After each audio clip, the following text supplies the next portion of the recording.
Arithmetic part explanation ఇప్పుడు. So first మనం question number 1 నుండి స్టార్ట్ చేస్తున్నామండి. Question number 1. The average weight of students in 4 classes A, B, C, D is 60 kgs. The average weight of students of the respective classes A, B, C and D are 45 kg, 50 kg, 72 kg and 80 kg. If the average weight of the students of class A and B together is 48 kg and that of class B and C together is 60 kg, the ratio of the number of students in class A and class D is. మీకు data ఎక్కువ ఉంది కాబట్టి మనం first ఒక్కొక్క data అర్థం చేసుకుంటూ రాసుకుందామండి.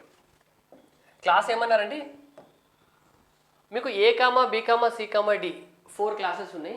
ఈ 4 క్లాసెస్లో స్టూడెంట్స్ యొక్క యావరేజ్ వెయిట్ ఎంత అన్నారంటే 60 అండి. ఫస్ట్ లైన్ ఇదే కదా ఇచ్చింది మనకి, A plus B plus C plus D.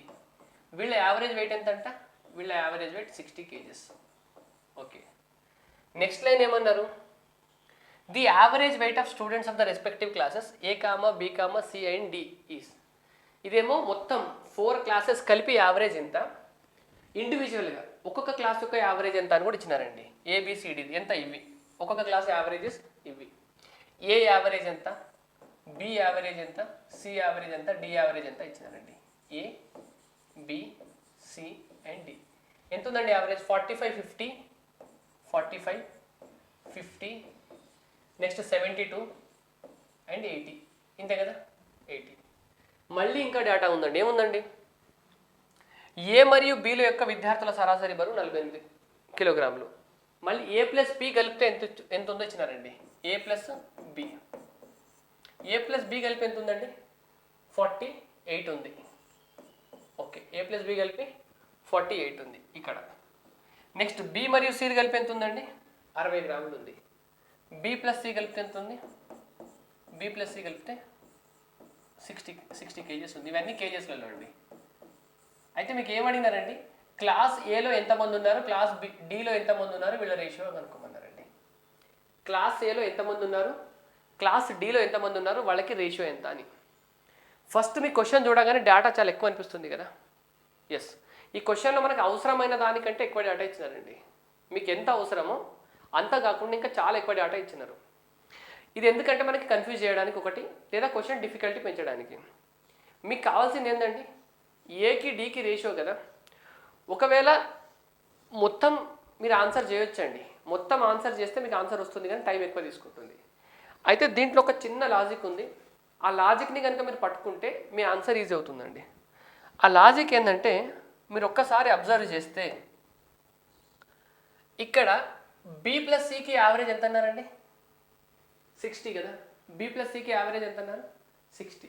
A plus B plus C plus Dకి యావరేజ్ ఎంత అన్నారు, 60. రెండింటికి యావరేజ్ సేమ్ ఉందా, ఫస్ట్ మీరు అది రాసుకోండి ఒకసారి ఏముందో. మీరు మీ B ప్లస్ C యావరేజ్ ఎంత, Bకి Cకి యావరేజ్ 60, ఇదే కదా 60. A ప్లస్ B ప్లస్ Cకి average, A plus B plus C plus Dకి యావరేజ్ ఎంత, ఇది కూడా 60 అన్నారు కదా 60. ఇక్కడ చూడండి, మొత్తం నలుగురు అంటే 4 క్లాసెస్ యొక్క యావరేజ్ ఏమో 60 అన్నారు, ABCDది. B ప్లస్ C యావరేజ్ 60 అన్నారు. మీకు అర్థమవుతుందా, A ప్లస్ D యావరేజ్ కూడా 60 అవ్వాలని. క్వశ్చన్ మొత్తం వదిలేయండి మీరు, డేటా ఓన్లీ ఈ ఒక్కటి తీసుకోండి, ఈ part. B plus C average 60 అన్నారు, total A plus B plus C plus D average 60 అన్నారు. దీని నుండి మీకు అర్థం అవ్వాల్సింది ఏంటంటే, ఈ రెండు సేమ్ ఉన్నాయి కాబట్టి ఇది కూడా సేమ్ అవ్వాలి. సరే, మీకు అర్థం కాకపోతే చెప్తా వినండి ఒకసారి. ఒక క్లాస్లో 4 స్టూడెంట్స్ ఉన్నారు, ABCD. వాళ్ళ దగ్గర 60 చాక్లెట్స్ ఉన్నాయంటే యావరేజ్లో. యావరేజ్ అంటే ఈక్వల్ డిస్ట్రిబ్యూషన్ కదా మనకి. యావరేజ్ అంటే అందరి దగ్గర సమానంగా ఉండడం. క్లాస్లో 4 ఉన్నారు, 4 దగ్గర ఒక్కొక్కళ్ళ దగ్గర 60 చాక్లెట్లు ఉన్నాయనుకోండి. యావరేజ్ 60 కాబట్టి 60 సమానంగా ఉన్నాయి ఒక్కొక్కళ్ళ దగ్గర. B ప్లస్ C దగ్గర ఎంత ఉంది అంటే అదే క్లాస్లో B ప్లస్ C దగ్గర యావరేజ్ 60 ఉంది కాబట్టి B దగ్గర C దగ్గర కూడా 60 ఉండాలి కదా. B దగ్గర C దగ్గర 60 ఉన్నాయి, క్లాస్లో అందరి దగ్గర 60 ఉన్నాయంటే మిగిలిన A ప్లస్ D దగ్గర కూడా 60 ఉండాలి కదా మీనింగ్. ఒకవేళ B ప్లస్ C దగ్గర కనుక 60 కన్నా తక్కువ ఉండుంటే A ప్లస్ D దగ్గర 60 కన్నా ఎక్కువ ఉండాలి. ఎందుకంటే క్లాస్ యావరేజ్ 60 కాబట్టి B ప్లస్ C దగ్గర 60 కన్నా తక్కువ ఉంది కాబట్టి A ప్లస్ D ఎక్కువ ఉన్న వాటిని B ప్లస్ Cకి ఇస్తే వాళ్ళ దగ్గర 60 రూపాయలు ఉంటాయండి. ఒకవేళ B ప్లస్ C దగ్గర కన్నా 60 కన్నా ఎక్కువ ఉన్నాయి అనుకోండి, ఒక్కొక్కరి దగ్గర 60 రూపీస్ ఉన్నాయి కదా. బి ప్లస్ సి దగ్గర యావరేజ్ 60 కన్నా ఎక్కువ అయితే బి ప్లస్ సి దగ్గర 60 కన్నా ఎక్కువ ఉన్నట్టు వీళ్ళ దగ్గర 60 కన్నా ఎక్కువ ఉంటే వీళ్ళకి ఇవ్వాలి. ఏ ప్లస్ డికి ఆ ఎక్స్ట్రా ఉన్న అమౌంట్ వీళ్ళకి ఇస్తే వీళ్ళు 60 అవుతారు కదా. అలాంటి కేసులో ఏ ప్లస్ డిది 60 కన్నా తక్కువ అవుతుంది. సో క్లాస్ మొత్తం యావరేజ్ 60 అన్నారు, అంటే 4 క్లాసెస్ యావరేజ్ 60 అన్నారు. బి ప్లస్ సి కూడా 60 అన్నారు. అలాంటి కేసులో మీకు ఏ ప్లస్ డి కూడా 60 అవ్వాలి. ఈ ఒక్క పాయింట్ తోటి మీరు క్వశ్చన్ సాల్వ్ చేయొచ్చు. ఇప్పుడు ఏ ప్లస్ డి యావరేజ్ ఎంత అండి? 60. ఏ ప్లస్ డి యావరేజ్ 60, ఇండివిజువల్గా ఏ యావరేజ్ ఎంత? 45. ఇప్పుడు అలిగేషన్ అప్లై చేయొచ్చు కదా. డి యావరేజ్ ఎంత? 80. D average 80. అలిగేషన్ అప్లై చేస్తే ఏమొస్తుంది మీకు? 60 మైనస్ 45 15, 80 మైనస్ 60 20, 20 5తో క్యాన్సిల్ చేస్తే 5 4 5 3 4:3 వచ్చిందా మీ ఆన్సర్? 4:3. ఇదే అండి రేషియో. 4:3 మనకి ఆన్సర్ ఆప్షన్ బి. క్వశ్చన్లో డేటా మాత్రం ఎక్కువ ఉందండి. క్వశ్చన్లో డేటా ఎక్కువ ఉంది, కానీ మీకు అబ్జర్వ్ చేయాల్సింది ఏంది? ఇక్కడ 60 ఉంది, ఇక్కడ 60 ఉందంటే ఈ మిగిలిన ఏ ప్లస్ డిది కూడా 60 అవ్వాలి. ఏ ప్లస్ డి 60 అయినప్పుడు మీకు ఇండివిజువల్గా ఏ డి తెలుసు కాబట్టి మీరు ఆన్సర్ చేయొచ్చు. ఇండివిజువల్గా ఏ డి తెలుసు కాబట్టి. సో ఫస్ట్ క్వశ్చన్కి ఆప్షన్ బి అండి, 4:3 ratio. Next question number second. The arithmetic mean of a set of 23 numbers is 42. ఒక 23 నంబర్స్ ఉన్నాయంట, వాటి యొక్క మీన్ అర్థమెటిక్ మీన్ ఎంత? అర్థమెటిక్ మీన్ అన్న యావరేజ్ అన్న ఒకటే అండి మనకి.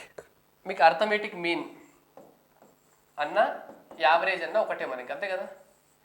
సరే, 23 నంబర్ల యొక్క యావరేజ్ ఎంత అన్నారు? 42. ఇప్పుడు ఏమన్నారు? ఆ 23లో ప్రతి నంబర్ని 3తో గుణిస్తున్నారంట, తర్వాత ప్రతి నంబర్కి 3 యాడ్ చేస్తున్నారంట, అంతే కదా. If each number is first multiplied by 3 and then increased by 3. మీకు 23 నెంబర్స్ ఉన్నాయా? ప్రతి నెంబర్ని ఫస్ట్ 3తో గుణిస్తున్నారు, తర్వాత ప్రతి నెంబర్కి 3 యాడ్ చేస్తున్నారు. అయితే ఇప్పుడు వచ్చే కొత్త యావరేజ్ ఎంత అని క్వశ్చన్ అండి. మీకు ఇనీషియల్గా 23 నెంబర్లకి యావరేజ్ ఎంత అండి? 23 నెంబర్లకి యావరేజ్ 42, అంతేనా. మీరు యావరేజ్ ఫైండ్ అవుట్ చేస్తున్నప్పుడు మీకు ఎన్ని నెంబర్లు అయినా ఇవ్వనివ్వండి, మీరు ప్రతి నెంబర్ని కనుక సేమ్ నెంబర్తో మల్టిప్లై చేసినారనుకోండి, మీ యావరేజ్ కూడా సేమ్ నెంబర్తో మల్టిప్లై అవుతుంది. మీరు 3తో మల్టిప్లై చేస్తున్నారు కాబట్టి మీ యావరేజ్ 3 × 42 అవుతుంది. తర్వాత ఏం చేస్తున్నారు? మీరు ప్రతి నెంబర్కి 3 యాడ్ చేస్తున్నారు కాబట్టి మీ యావరేజ్ కూడా 3 ఇంక్రీజ్ అవుతుంది. మీ యావరేజ్ కూడా 3 ఇంక్రీజ్ అవుతుంది. సో 3 × 42 + 3 ఎంత? 40 × 3 అంటే 120, + 2 × 3 అంటే 6, 126 + 3 129. 129 మీ ఆన్సర్. మీకు యావరేజెస్లో మీకు ఒక 10 నెంబర్స్ ఇచ్చి యావరేజ్ ఇంత అన్నారు అనుకోండి, ప్రతి నెంబర్ని కనుక మీరు ఒక 5తో మల్టిప్లై చేసినారనుకోండి, మీ యావరేజ్ కూడా 5తో మల్టిప్లై అవుతుంది. మీ లాస్ట్లో ఉన్న ఆన్సర్ × 5 అవుతుంది.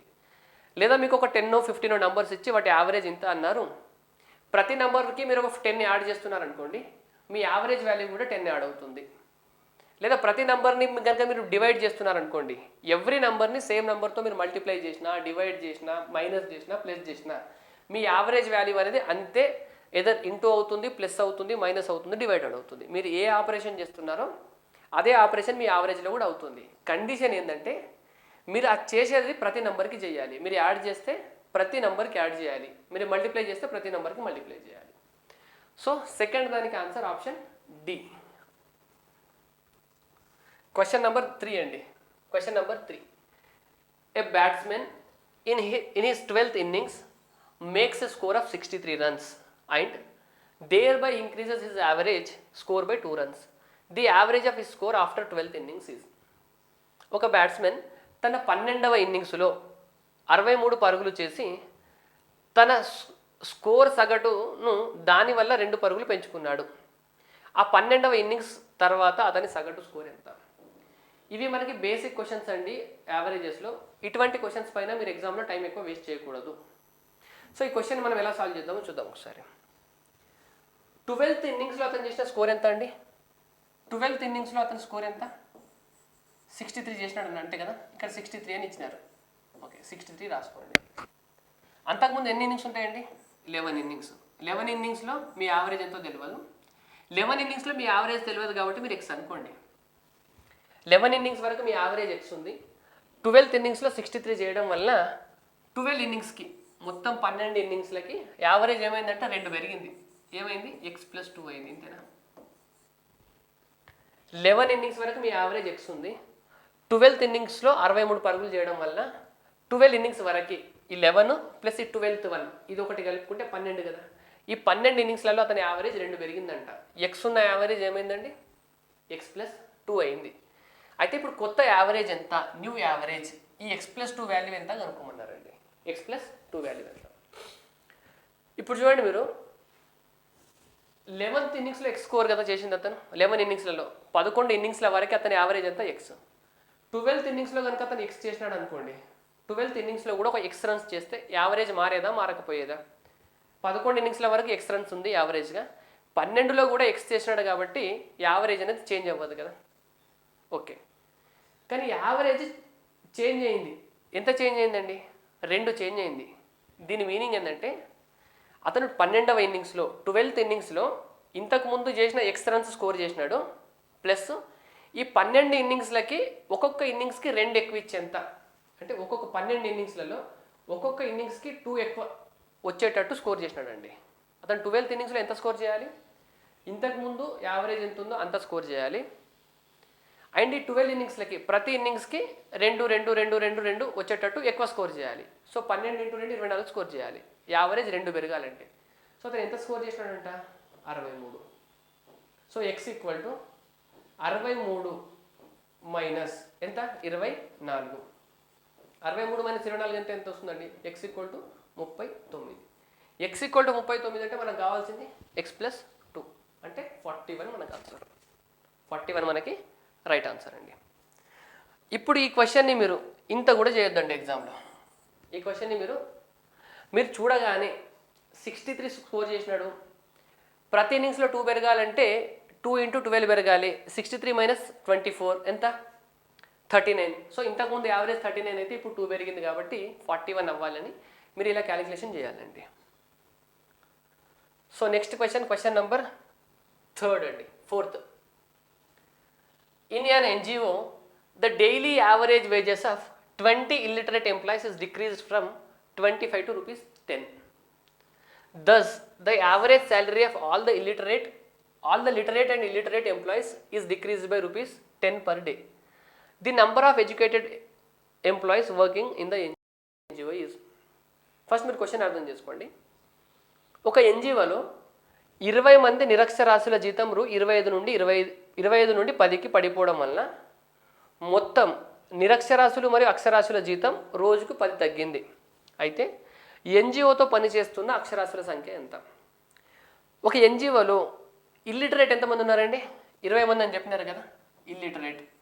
ఇల్లిటరేట్ ఎంత అన్నారు? 20 మంది అన్నారు. ఓకే, ఇల్లిటరేట్ 20 మంది కదా. వీళ్ళ జీతం ఎంతకు తగ్గిందంట? ఇంతకుముందు 25 రూపాయలు ఉన్న జీతం ఇప్పుడు ఎంత అయింది? రోజుకి 10 రూపాయలు అయింది కదా. 25 ఉన్నది 10 అయిందంటే ఎంత తగ్గింది చెప్పండి? ఒక్కొక్క పర్సన్కి 15 రూపాయలు జీతం తగ్గింది కదా. సో ఎంత తగ్గింది? 15 రూపాయలు తగ్గింది. సో 20 మంది పైన మొత్తం ఎంత తగ్గినట్టు? 300 రూపాయలు జీతం తగ్గింది. 20 మంది పైన 300 రూపాయలు జీతం తగ్గింది. ఒక్కొక్కళ్ళకి 15 రూపాయలు తగ్గడం వల్ల 20 మంది ఉన్నారు కదా, సో మొత్తం 300 తగ్గింది. ఇలా జరగడం వల్ల ఏం జరిగిందండి? మనకి మొత్తం లిటరేటు ఇల్లిటరేటు అంటే అక్షరాస్యులు నిరక్షరాస్యుల మొత్తంలో ఒక్కొక్కళ్ళకి 10 తగ్గిందంట యావరేజ్గా. వీళ్ళకి 300 తక్కువ శాలరీ రావడం వల్ల ఆ గ్రూప్లో యావరేజ్గా ఒక్కొక్కళ్ళకి 10 తగ్గిందంట. ఒక్కొక్కళ్ళకి 10 తగ్గిందంటే 300/10 అంటే 30 మంది ఉన్నట్టు కదండి. ఆ గ్రూప్లో 30 మంది ఉంటేనే కదా ఒక్కొక్కళ్ళకి 10 తగ్గేది. గ్రూప్లో ఎంతమంది ఉన్నట్టు? ఇప్పుడు 30 మంది ఉన్నట్టు. దాంట్లో 20 మంది ఎవరు ఉన్నారండి? 20 మంది ఇల్లిటరేట్ ఉంటే లిటరేట్ ఎంత కావాలి? 10. 30లో 20 ఇల్లిటరేట్ అయితే 10 లిటరేట్ అవ్వాలి కదా. సో ఆ గ్రూప్లో అక్షరాస్యుల సంఖ్య ఎంత అంటే మనకి 10 అండి. క్వశ్చన్ నెంబర్ 5th అండి. A train started at 9 AM from a station A with a speed of 72 km/h. Another train after 2 hours started from station B towards A with a speed of 90 km/h. మన question పెద్దగా ఉంది కాబట్టి మనం ఒక్కొక్క line అర్థం చేసుకుంటూ వెళ్దామండి. A train started at 9 AM from station A with a speed of 72 km/h. ఒక ట్రైను ఇక్కడ స్టేషన్ ఏ ఉందనుకోండి, స్టేషన్ ఏ నుండి స్టార్ట్ అయిందంట. స్టేషన్ ఏ నుండి ఏ టైంకి అండి?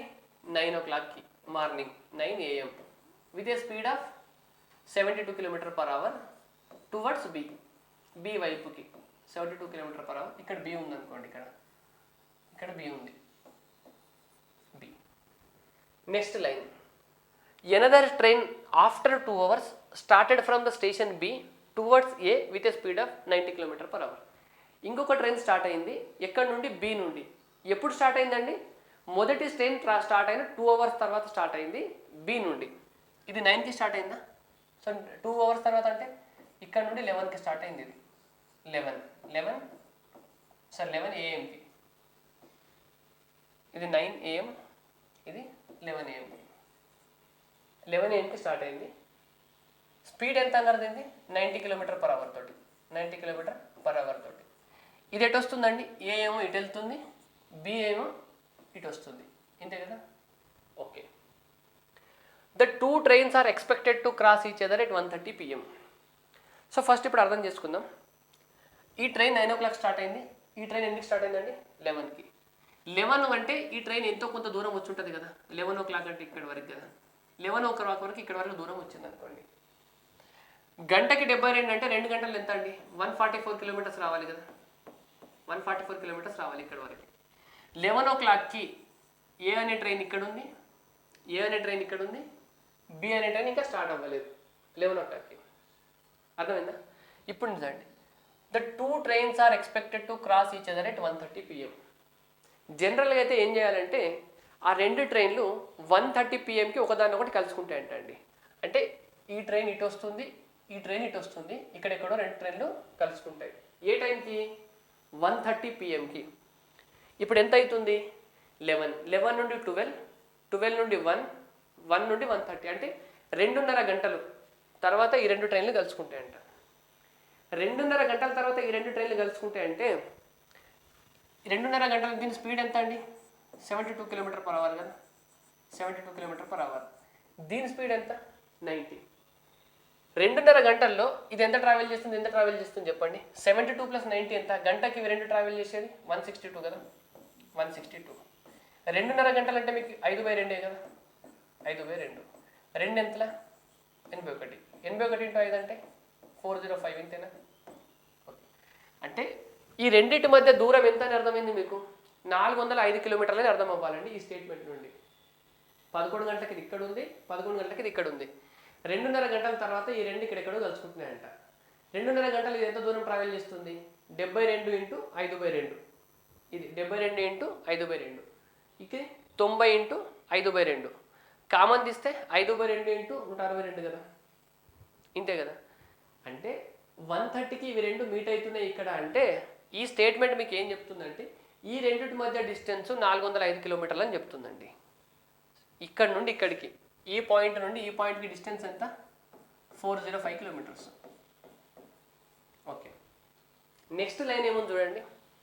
Next line, yet 12 known because of the signals both the trains reduced their speed by same quantity and they crossed each other at 4:30 PM.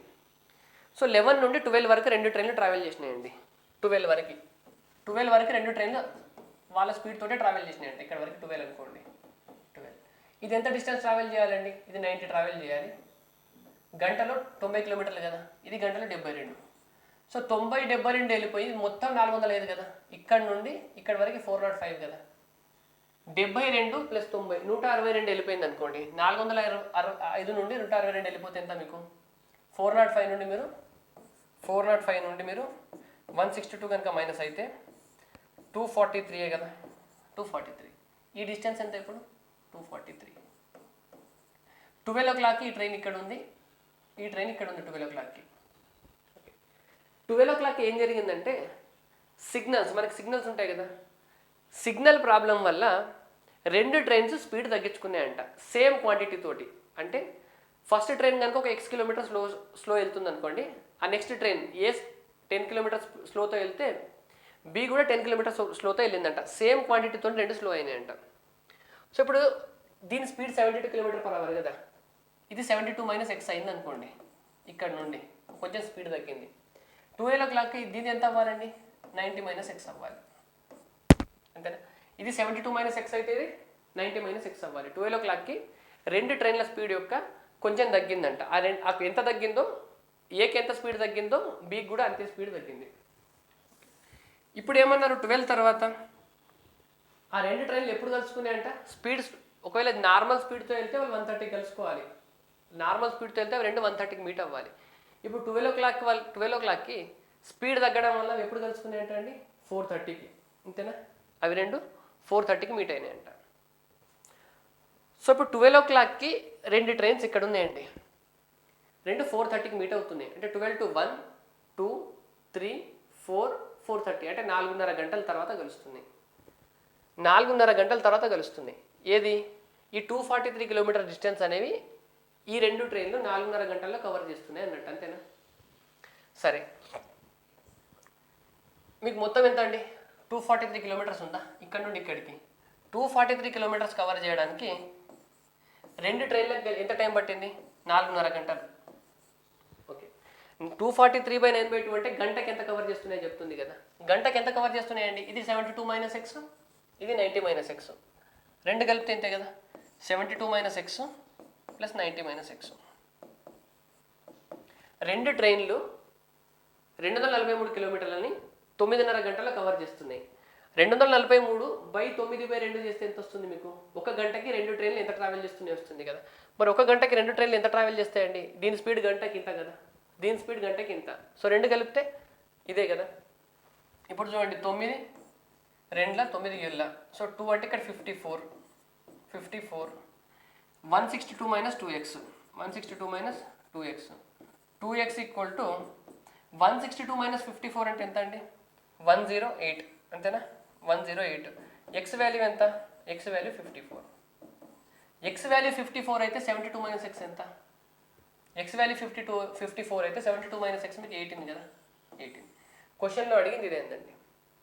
ఏ అనే station నుండి బయలుదేరిన రైలు బండి వేగం మధ్యాహ్నం 12 గంటల తర్వాత ఎంత? అంటే ఏ నుండి స్టార్ట్ అయిన ట్రైన్ ఇదే కదా, 12 o'clock ఇది కదా. 12 తర్వాత దీని స్పీడ్ ఎంత అయిందండి? 72 - x అయింది. 72 - x అంటే 54 కాబట్టి 72 - 54 అంటే ఎంత? 18. ఆప్షన్ సి మనకి రైట్ ఆన్సర్ అండి. Question number 6th. Anil father was 32 years of age when he was born, while his mother was 27 years when his brother 3 years younger to him was born. What is the difference between the age of his parents? Okay, Anil పుట్టినప్పుడు అతని తండ్రి వయసు 32 సంవత్సరాలు. సరే, Anil's father. Anil పుట్టినప్పుడు వాళ్ళ father age ఎంత అండి? 32. అంటే పుట్టినప్పుడు అంటే అనిల్ ఏజ్ 0 ఉంటుంది కదా. అనిల్ ఏజ్ 0 ఉన్నప్పుడు వాళ్ళ ఫాదర్ ఏజ్ 32. ఇదే కదా స్టేట్మెంట్ ఇచ్చింది. అనిల్ పుట్టినప్పుడు అతని తండ్రి వయసు 32 సంవత్సరాలు. అంటే అనిల్ 0 ఉన్నప్పుడు వాళ్ళ ఫాదర్ 32. నెక్స్ట్, అనిల్ తల్లి వయసు 27 సంవత్సరాలు ఉన్నప్పుడు అతని తమ్ముడు పుట్టాడు. అనిల్ తల్లి వయసు 27 సంవత్సరాలు ఉన్నప్పుడు అతని తమ్ముడు పుట్టాడు. అంటే అనిల్ బ్రదర్ పుట్టినప్పుడు అంటే అనిల్ బ్రదర్ 0 అయినప్పుడు అనిల్స్ మదర్ ఎంత ఉండాలండి? 27 ఉండాలి. అంతేనా? అనిల్కి తమ్ముడు పుట్టినప్పుడు వాళ్ళ మదర్ ఏజ్ ఎంత? 27 years. ఓకే, అనిల్కి వాళ్ళ తమ్ముడికి ఏజ్ గ్యాప్ ఎంత అంటే అండి? 3 సంవత్సరాలు అంట. అనిల్ కన్నా వాళ్ళ తమ్ముడు 3 years చిన్నోడు. అంటే అనిల్ కనుక 3 years వచ్చినాడు అనుకోండి, వీళ్ళ ఫాదర్ ఏమవ్వాలి? ఈయన 3 years పెరిగితే వీళ్ళ ఫాదర్ కూడా 3 years పెరగాలి కదా, 35 అవ్వాలి. ఈయన 3 years ఉన్నప్పుడు వాళ్ళ నాన్న 35. ఈయన 3 years ఉన్నప్పుడు ఈయన 0 కదా. ఈయన 3 years ఉన్నప్పుడు ఈయన పుట్టినాడు, అంతే కదా. సో ఇప్పుడు వాళ్ళ ఫాదర్కి మదర్కి ఏజ్ డిఫరెన్స్ ఎంత అండి? 35 - 27 అంటే 8 years కదా, ఇంతే కదా. ఈయన 3 years ఉన్నప్పుడు వీళ్ళ ఫాదర్ 35. ఈయన 3 years ఉన్నప్పుడు ఈయన 0 అంటే వీళ్ళంతా ఒకటేసారి కదా. ఇప్పుడు అప్పుడేమో 27 ఉంటుంది. 35 - 27 అంటే ఎంత? 8 years. సో ఆప్షన్ ఏ అనేది మనకి రైట్ ఆన్సర్ అండి.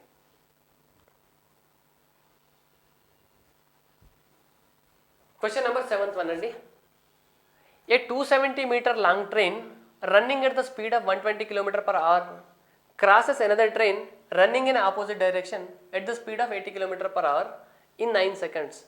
What is the length of the other train? 270 మీటర్ల పొడవు గల ఒక రైలు 120 కిలోమీటర్ల ప్రతి గంటకి వేగంతో ప్రయాణిస్తూ 80 కిలోమీటర్ల వేగం 80 కిలోమీటర్ల గంటకి వేగంతో ఎదురుగా వస్తున్న మరొక రైలుని 9 సెకండ్లలో దాటితే రెండవ రైలు పొడవు ఎంత?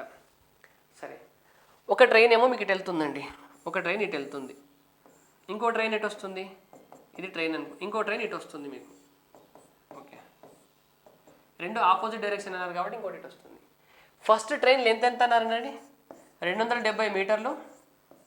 దీని స్పీడ్ ఎంత అన్నారు మీకు? 120 km/h. 120 km/h. రెండవ ట్రైన్ లెంత్ కనుక్కోమన్నారండి మీరు. దీని వాల్యూ ఎక్స్ అనుకుంటే మీరు ఎక్స్ కనుక్కోవాలి. రెండవ ట్రైన్ స్పీడ్ ఎంత అన్నారు? 80 km/h. 80 km/h. ఈ రెండు ట్రైన్లు ఒకదాన్ని ఒకటి క్రాస్ చేసుకోవడానికి ఎంత టైం పడుతుందంట? 9 సెకండ్లు టైం పడుతుంది.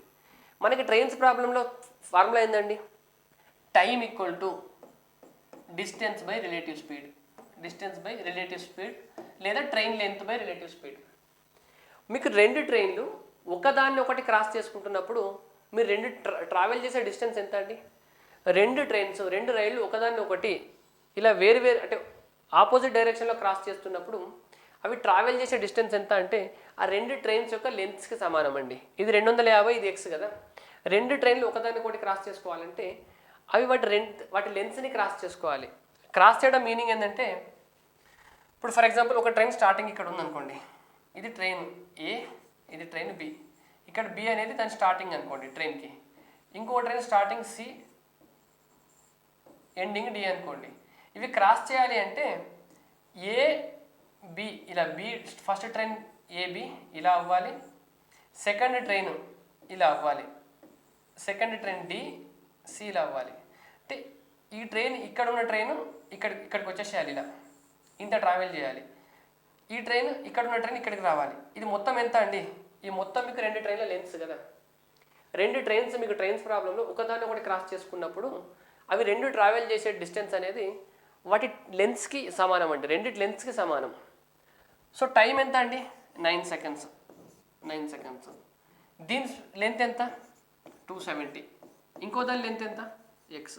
270 + x. రిలేటివ్ స్పీడ్, ఈ రెండు ఆపోజిట్ డైరెక్షన్లు ఉన్నాయి కాబట్టి రిలేటివ్ స్పీడ్ ఏమవ్వాలి? ప్లస్ అవ్వాలి. సేమ్ డైరెక్షన్ ఉంటే రిలేటివ్ స్పీడ్ మైనస్ అవుతుంది, ఆపోజిట్లో ఉంటే రిలేటివ్ స్పీడ్ ప్లస్ అవుతుంది. 120 + 80 ఎంత? 200. 200 అంతే. ఇక్కడ మీకు సెకండ్లలో ఉంది, ఇవి మీకు మీటర్స్లో ఉన్నాయి. 200 మాత్రం మీకు km/hలో ఉంది. km/hని మీటర్/సెకండ్లో చేంజ్ చేయాలంటే 5/18 ఇంతేనా? 5/18. ఇది కనుక ఇటు వస్తే అండి 9 × 200 × 5/18. 5/18 = 270 + x. ఇంతే కదా, 270 + x. 9 2 times 200 times, so 500. So 500 = 270 + x. 500 = 270 + x. 270 + x. x equal to ఏమవ్వాలండి? 500 - 270. సో x ఈక్వల్ టు మీకు 230 అవ్వాలి. 230. Option D. ఆప్షన్ డి మనకి right answer. Next question number 8 అండి. On dividing a number by 56 we get 29 as remainder. On dividing the same number by 8 what is the remainder? మీరు ఒక నంబర్ని 56తో భాగించినప్పుడు 29 శేషంగా వస్తుందంట. ఆ number ఏదో మీకు తెలియదండి. ఒక నంబర్ని మీరు 56తో భాగిస్తే మీకు శేషం 29 వస్తుంది. అయితే అదే నంబర్ని మీరు 8తో భాగిస్తే మీకు శేషం ఎంత వస్తుందని క్వశ్చన్ అండి.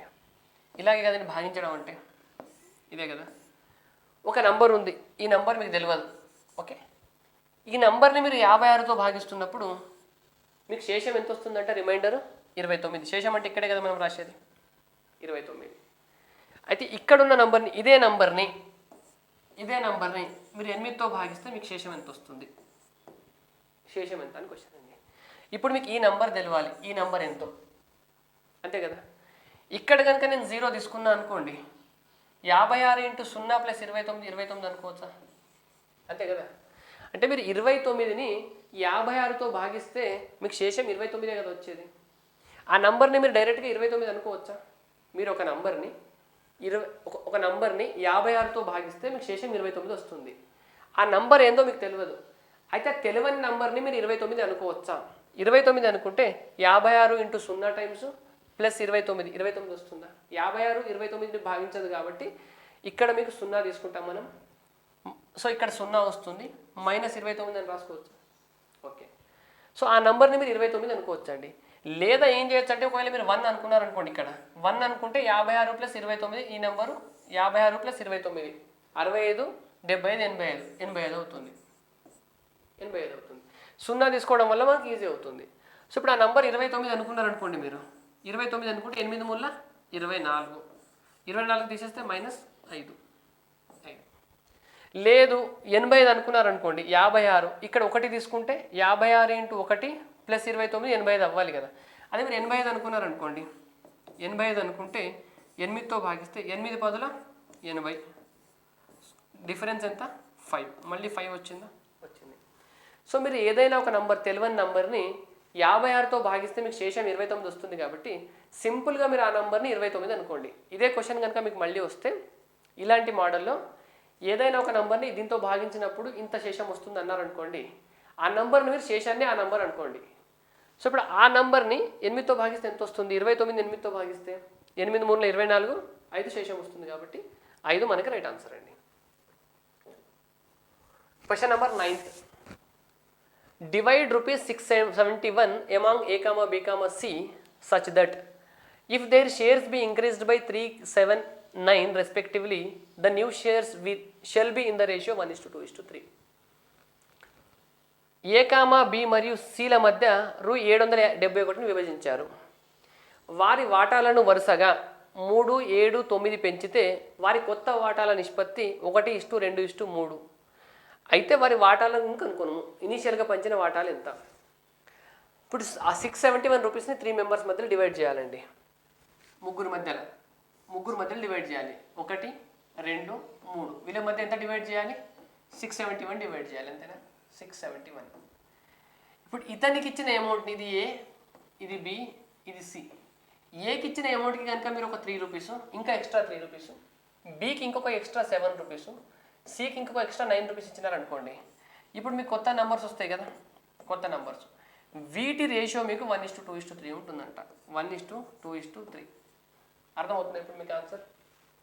ఏకి, బికి, సికి 671 రూపాయలని వీళ్ళ మధ్యలో డివైడ్ చేస్తారు. ఎంతో కొంత, ఈయన కొంచెం ఇస్తారు, ఈయన కొంచెం ఇస్తారు, ఈయన కొంచెం ఇస్తారు. ఇచ్చిన తర్వాత ఈయనకి ఇంకొక 3 రూపాయలు ఎక్కువ ఇవ్వండి, ఈయనకు 7 రూపాయలు ఎక్కువ ఇవ్వండి, ఈయనకి ఇంకో 9 రూపాయలు ఇవ్వండి. ఆల్రెడీ 671ని వీళ్ళ ముగ్గురు మధ్యలో పంచిన తర్వాత ఈయనకు వచ్చిన దానికి ఇంకో 3 ఇవ్వండి, ఈయనకు ఒక 7 ఇవ్వండి, ఈయనకు 9 ఇవ్వండి. ఇప్పుడు టోటల్ ఉంటుంది కదా, ఆ టోటల్ మీకు 1:2:3 రేషియోలు ఉంటాయంట. అయితే ఇప్పుడు ఇనీషియల్గా ఈ పంచిన వాల్యూస్ ఎంత అని క్వశ్చన్ అండి. ఇక్కడ మీరు ఎంత ఇవ్వాలండి క్వశ్చన్. దీన్ని 2 రకాలుగా చేయొచ్చు. 1 ఆప్షన్, 2 మెథడ్. ఫస్ట్ ఆప్షన్ చూడండి. ఆప్షన్లో ఏమన్నారండి మీకు, ఇప్పుడు లాస్ట్లో వీళ్ళిద్దరి మధ్య రేషియో ఎలా ఉండాలండి? 1:2:3 రేషియో ఉండాలి కదా. ఎప్పుడు వీళ్ళకి ఇచ్చిన తర్వాత ఈయనకు ఒక 3 రూపాయలు, ఈయనకు 7 రూపాయలు ఇస్తే 1:2:3 రేషియోలు ఉండాలి. ఇప్పుడు నేను ఆప్షన్ తీసుకుంటున్నా చూడండి. ఇనీషియల్గా ఈయనకి 112 రూపాయలు ఇచ్చినారనుకోండి, 112, ఈయనకెంత 223, ఈయనకెంత 336, ఇంతే కదా. ఓకే, 112 ఇచ్చినప్పుడు ఇంకొక 3 ఇస్తే ఈయనకి ఇంకో 3 ఇస్తే ఎంత అవుతుంది? 115 అవుతుంది. ఈయనకి ఎంత ఇవ్వాలి? 7 ఇవ్వాలి. 7 ఇస్తే 230 అవుతుంది. 1:2 రేషియోలు ఉన్నాయా? ఉన్నాయి. ఓకే, సాటిస్ఫై అయ్యింది. నెక్స్ట్ ఇలాగే అన్నిటికీ చెక్ చేయకండి, ఓన్లీ రెండింటికి చెక్ చేయండి. ఇలా రెండింటికి ఏమైనా 2 ఆప్షన్లు సాటిస్ఫై అయితే అప్పుడు మొత్తం 3టికి చెక్ చేద్దాం మనం. ఈయనకు 3 ఇస్తే ఎంత అవుతుందండి? 117 అవుతుంది. ఆప్షన్ బి చూస్తున్నాం. ఇక్కడ 7 ఇస్తే 228 అవుతుంది. ఇవి 1:2 రేషియోలు ఉన్నాయండి? లేదు. సో ఇది మీ ఆన్సర్ అవ్వదు. ఇక్కడ 3 ఇవ్వండి, 115 అవుతుంది.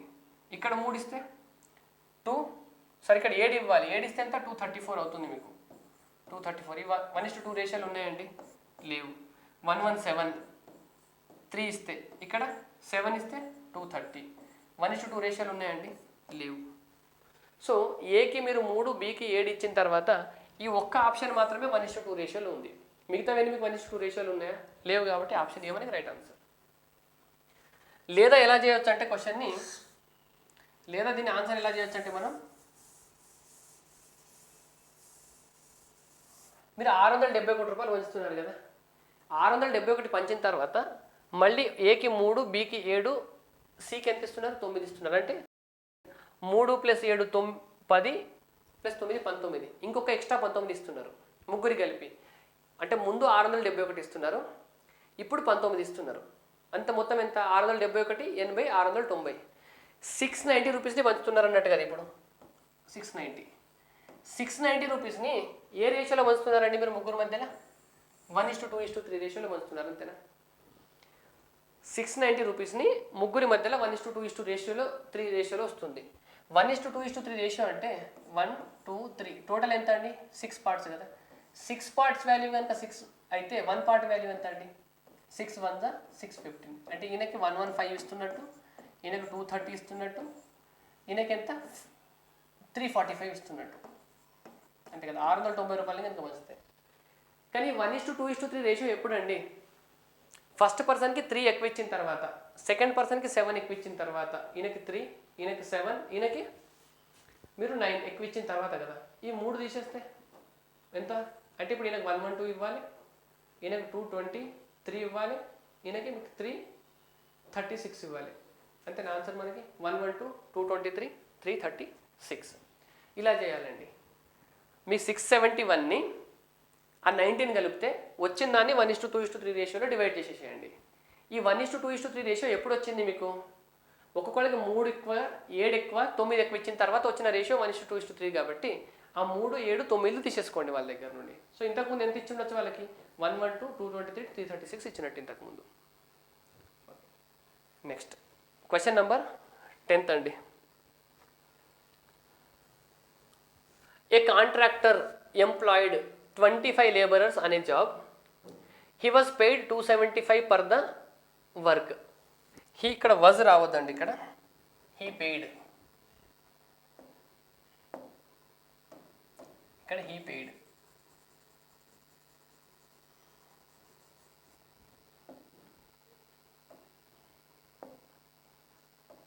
A contractor employed 25 laborers on a job. He paid ₹275 for the work. After retaining 20% of this sum, he distributed the remaining amount among the laborers. If the number of males to females laborers were in the ratio 2:3 and the wages in the ratio 5:4, what wages did a female laborer get? ఒక contractor 25 మంది కార్మికులకు ఒక పని కోసం కుదుర్చుకున్నాడు. అతను పనికి ₹275 చెల్లిస్తాడు. ఒక contractor ఏంటంటే 25 మెంబర్స్ని తీసుకున్నాడండి ఒక వర్క్ చేయడానికి. దానికి అతను ఏమి ఇవ్వాలి? 275 రూపీస్ ఇద్దాం అనుకున్నాడు. అందులో నుంచి 20% తీసాక మిగిలినది కార్మికులకు చెల్లించాడు. ఆ 275లో కూడా మొత్తం ఇవ్వలేదండి, 20% తీసేసుకున్నాడు. 275లో 20% ఎంత అండి? 10% అంటే 27.5 కదా, ఇంటూ 20% అంటే మొత్తం ఎంత? 55 రూపాయలు. ఆ 275లో కూడా 55 రూపాయలు వాళ్ళకి ఇవ్వలేదు. అంటే మిగిలిన ఎంత ఇవ్వాలి? 220 రూపీస్ వాళ్ళకి ఇచ్చినట్టు, అంతే కదా. 220 రూపీస్ 25 మంది మధ్యలో పంచడం జరిగింది. పురుషుల మరియు స్త్రీల కార్మికుల నిష్పత్తి 2:3. మేల్కి ఫీమేల్కి రేషియో ఎంత అనండి? మెన్ విమెన్ రేషియో 2:3 అన్నారు. మొత్తం ఏమో మీకు 25 మెంబర్స్ ఉన్నారు, మొత్తం 25. మెన్ విమెన్ రేషియో 2:3 అంటే ఏమవ్వాలండి? 5 పార్ట్స్ వాల్యూ 25 అంటే 1 పార్ట్ వాల్యూ 5 అయితే మెన్ 10 ఉండాలి, విమెన్ 15 ఉండాలి. 10 + 15 25 వచ్చిందా? వచ్చింది. అంటే మీకు మెన్ 10 ఉన్నారు, విమెన్ 25 ఉన్నారు. టోటల్ 25 మంది అయితే దాంట్లో 2:3 రేషియో అంటే మెన్ 10 ఉండాలి, విమెన్ 15 ఉండాలి. మరియు వారి జీతాల నిష్పత్తి 5:4. అంటే మెన్కి కనుక మీరు 5x రూపీస్ ఇచ్చినారనుకోండి, ఫీమేల్కి మీరు 4x రూపీస్ ఇవ్వాలి, అంతేనా రేషియో అంటే. ఓకే, మొత్తం వీళ్ళకి ఎంత పంచుతున్నాడు అంటే 2220 రూపాయలు పంచుతున్నాడు కదా. సో మెన్కి ఎంత పంచాలండి? 10 × 5x అంటే 50x ఇవ్వాలి.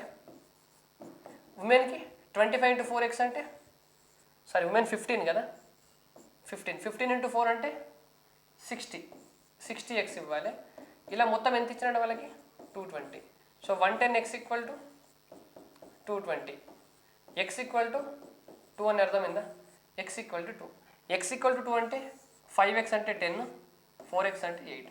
సో ఇప్పుడు విమెన్కి జీతం ఎంత అండి? ఒక్కొక్కళ్ళకి 8 రూపీస్, ఒక్కొక్కళ్ళకి 8 rupees. Question number 11th. Mr. Jones gave 40% of the money he had to his wife. He also gave 20% of the remaining amount to each of his 3 sons. Half of the amount now left was spent on miscellaneous items and the remaining amount of rupees 12,000 was deposited in the bank. How much money did Mr. Jones have initially? Jones 40% తన ఆదాయం తన భార్యకి, తన ముగ్గురు కుమారులకు మిగిలిన దానిలో ఒక్కొక్కరికి 20% ఇచ్చాడు. ఏం చేశాడండి జోన్స్? ఒకవేళ 100 రూపాయలు ఉంటే అతని దగ్గర 40% వైఫ్కి ఇచ్చినాడంట అండి. టోటల్ 100 రూపాయలు ఉన్నాయనుకుంటే 40 రూపాయలు ఎవరికి ఇచ్చినాడండి? వైఫ్కి. ఇప్పుడు అతని దగ్గర ఎన్ని ఉన్నాయి?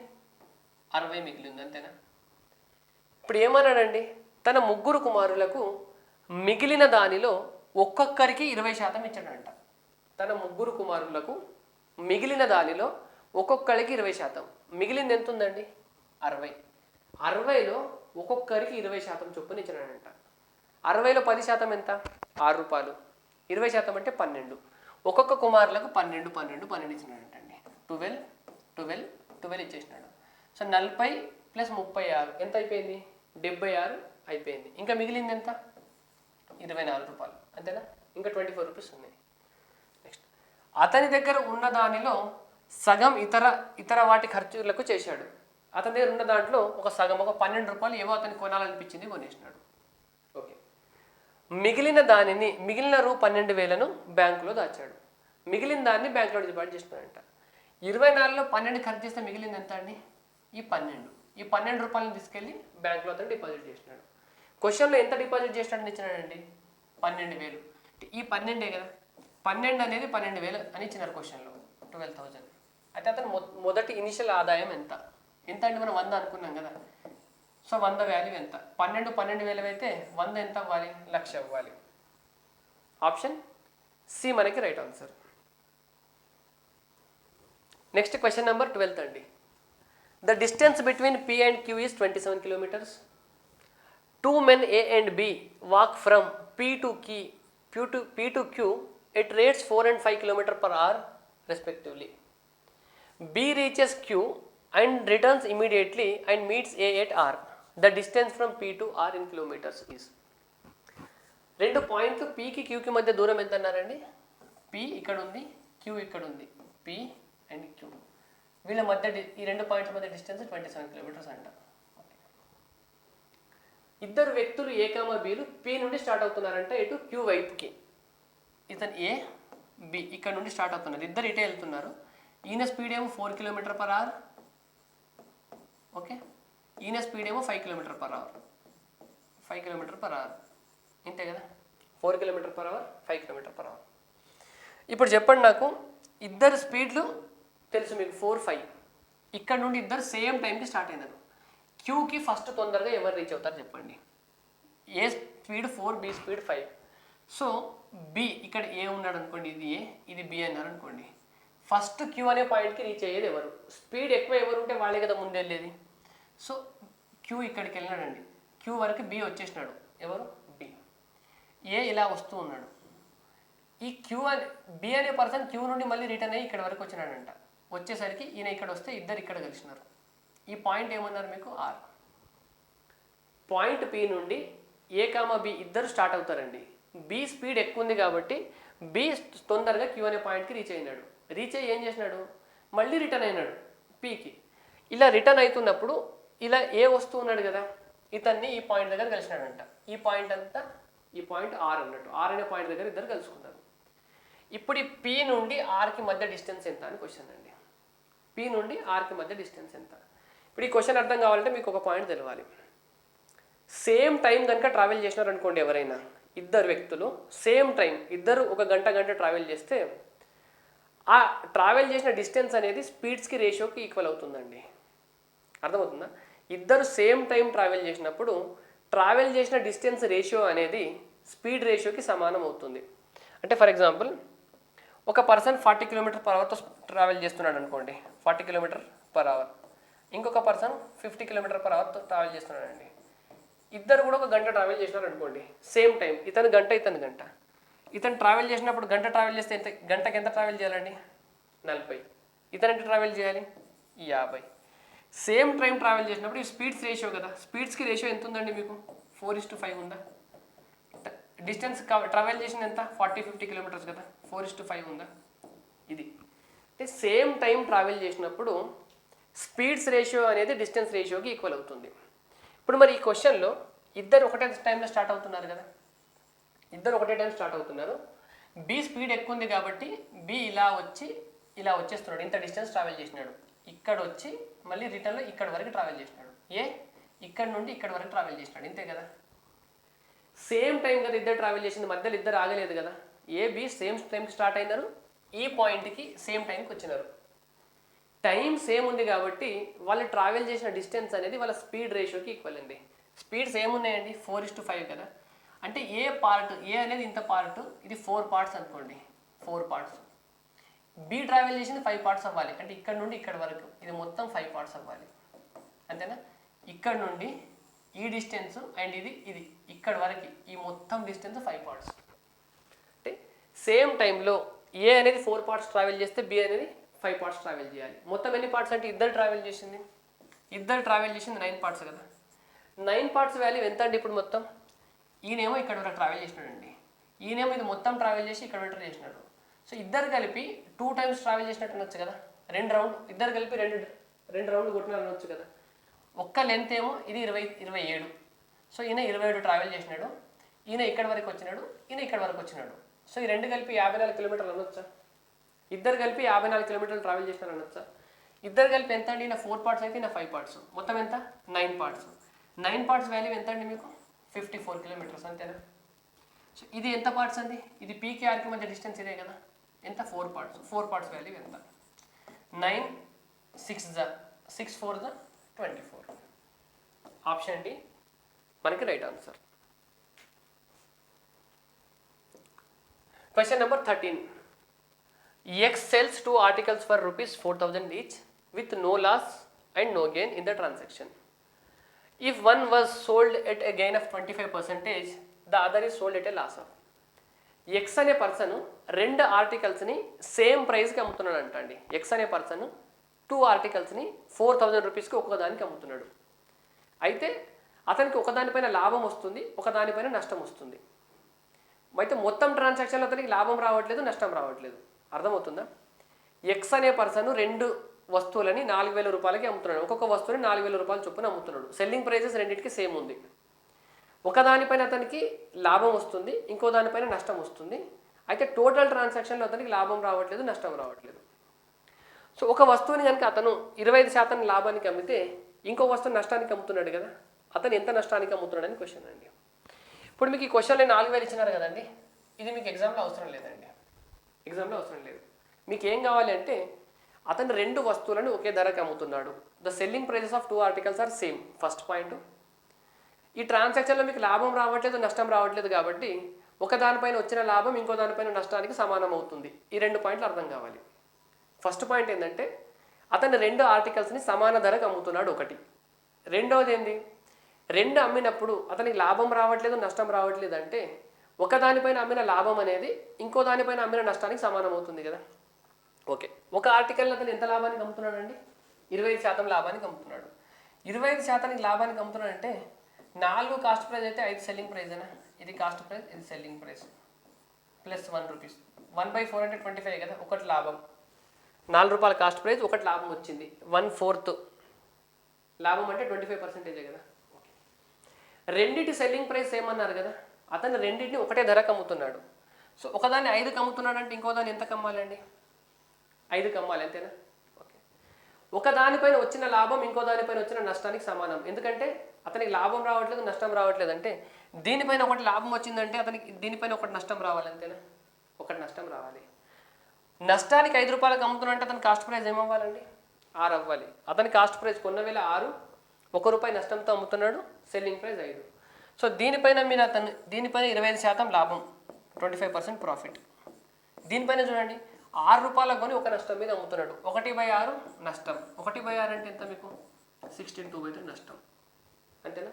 సెకండ్ ప్రోడక్ట్ని అతను 16/2/3% లాస్కి అమ్ముతున్నాడు అండి. ఆప్షన్ సి మనకి రైట్ ఆన్సర్ అండి. Option C.